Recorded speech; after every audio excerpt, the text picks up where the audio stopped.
Continuamos en Panorámico y para saber un poco más sobre el contexto de Kosovo, nos damos una cápsula y regresamos.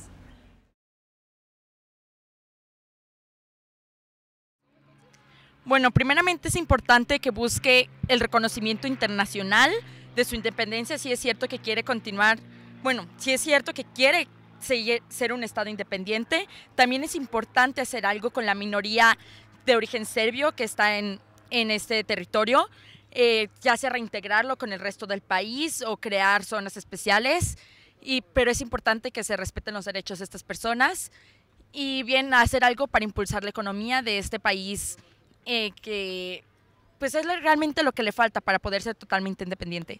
Bueno, lo que yo pienso de Kosovo es que es muy importante que busque el reconocimiento de la demás comunidad internacional, pero a la vez, como es una decisión muy delicada, una situación muy delicada para lo que es Kosovo, al volverse demasiado independiente y al buscar o sea, que toda la comunidad internacional lo reconociera como país, se producirá como un efecto dominó en todos los demás países de los Balcanes que también quieren buscar su independencia. Y así también como en otros países de Europa, como son Italia en la región de Lombardía o en España con lo que es Cataluña. Bienvenidos de vuelta a su programa Panorámico, una producción del Tecnológico de Monterrey. Estamos con nuestra invitada especial, Sacil Romero, directora de Relaciones Internacionales en el TEC. Sacil, nos comentaste el bloque pasado como tu experiencia en Kosovo, pero ¿nos podrías comentar ahora las partes difíciles? ¿Qué te impactó? ¿Qué te hizo Mira, por ejemplo, yo cuando recién llegué el segundo día, tuve una pequeña reunión con el staff de UNICEF para conocerlos, para poder saber con quién iba a trabajar, y el jefe ahí me invitó a un café. En la parte norte donde yo vivía, lo único que había eran 2 cafés, entonces podías ir a uno o a otro. Claro. Entonces vamos a uno, estábamos empezando a pedir y de repente se escuchó una detonación.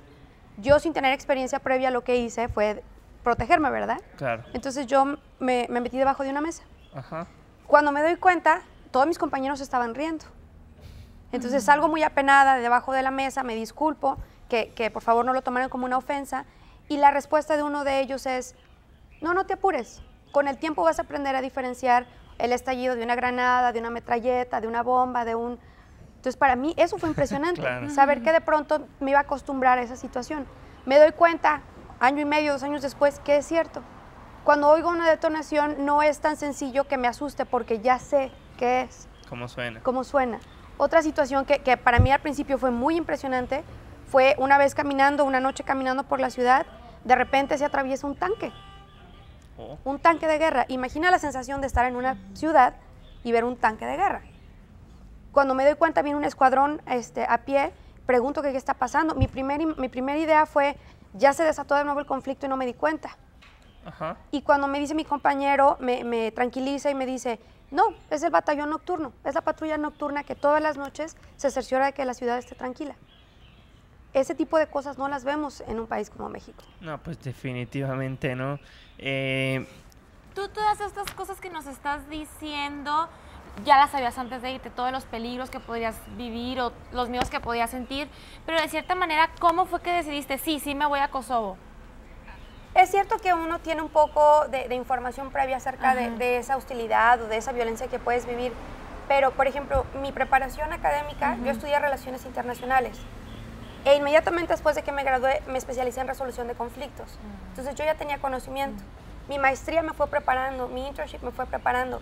Y llegó un momento en que tomaba una decisión si quería seguir una vida profesional de oficina, como le dicen en UNICEF, o de campo. Y para mí era muy importante tener una experiencia de campo, saber para quién iba a estar trabajando.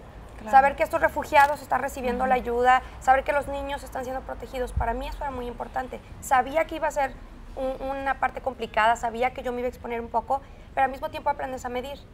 Una de las razones por las que yo tuve que salir de Kosovo fue precisamente porque se empezó a cocinar la parte de la independencia. Y se veía en la ciudad un poco la tensión, se veían en ambas partes, en la parte albana y en la parte serbia, cómo las cosas iban escalando. México no tiene representación diplomática en Kosovo y la más cercana está en Belgrado, que está alrededor de 5 o 6 horas en carro. Entonces, si algo sucedía en Kosovo y cerraban las fronteras, yo no podía salir.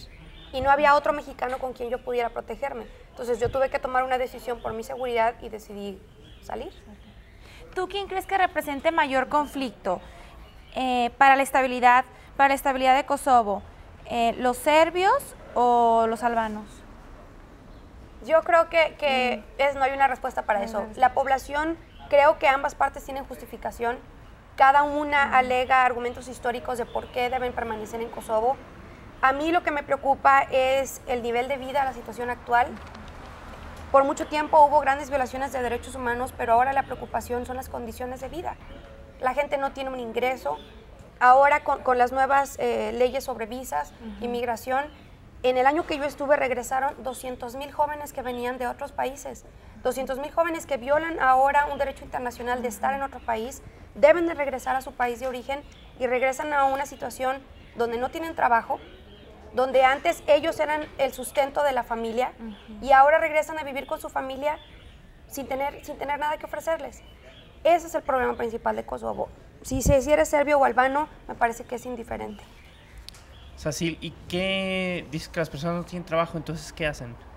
Gran parte, como les comentaba, muchos de ellos vivían de las remesas. Ajá. Todavía hay mucha población que sus hijos o sus nietos siguen en países europeos, pero ahora están en permisos temporales, entonces siguen recibiendo remesas. Y la otra gran parte de la población trabaja en servicios, en los pocos servicios que pueden ofrecer, y en agricultura de subsistencia. Las familias viven en sus casas y tienen pequeños patios donde cultivan lo que comen o lo que pueden vender. Una vida muy primaria, ¿no? Pues muy interesante. Muchísimas gracias, Sil. Vamos a un corte y volvemos. Estamos hablando